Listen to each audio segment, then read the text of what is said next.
Hi అండి, welcome back to my channel. ఈరోజు వీడియోలో చేపల కర్రీని ఎలా చేయాలో చూద్దాము. ముందుగా ప్యాన్లో ఆయిల్ పెట్టి ఆయిల్ హీట్ అయ్యాక కరివేపాకు, కట్ చేసి పెట్టుకున్న ఉల్లిపాయ ముక్కలను వేసి ఒకసారి అంతా బాగా కలుపుకొని మూత పెట్టి ఉల్లిపాయలు మెత్తగా అయ్యేంత వరకు మగ్గించుకోవాలి. ఇప్పుడు మసాలా కోసం మిక్సీ జార్లో కొంచెం ధనియాలు, జీలకర్ర, ఒక చిన్న ఇంచు దాల్చిన చెక్క, కొద్దిగా గసగసాలు, కొంచెం వెల్లుల్లిపాయలు వేసి మెత్తని పేస్ట్లా చేసుకుని పక్కన పెట్టుకోవాలి.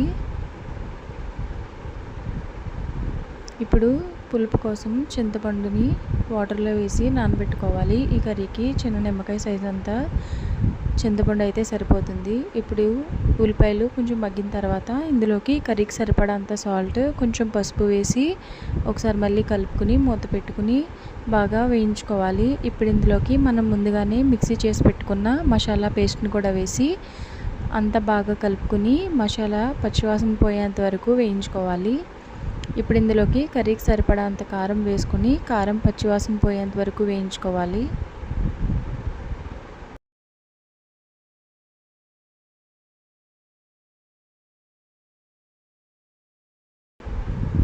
ఇది బాగా వేగిన తర్వాత ఇందులోకి ముందుగానే కడిగి శుభ్రం చేసుకున్న చేప ముక్కల్ని ఇలా వీడియోలో చూపిస్తున్నట్టు ఒకదాని వైపు ఒకటి నీట్గా సెట్ చేసుకోవాలి.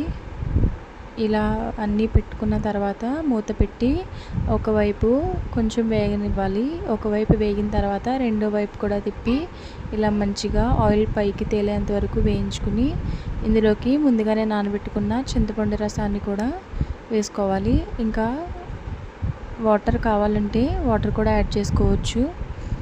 ఒకసారి వీడియోలో చూపించినట్టుగా ఇలా కలుపుకుని మూత పెట్టి కర్రీ దగ్గర పడేంత వరకు ఉడికించుకోవడమేనండి.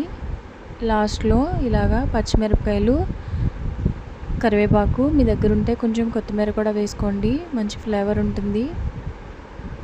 అంతే. నా వీడియో నచ్చితే తప్పకుండా లైక్ చేసి మీ ఫ్రెండ్స్ అండ్ ఫ్యామిలీకి షేర్ చేయండి. నా ఛానల్ మాత్రం సబ్స్క్రైబ్ చేసుకోవడం మర్చిపోకండి.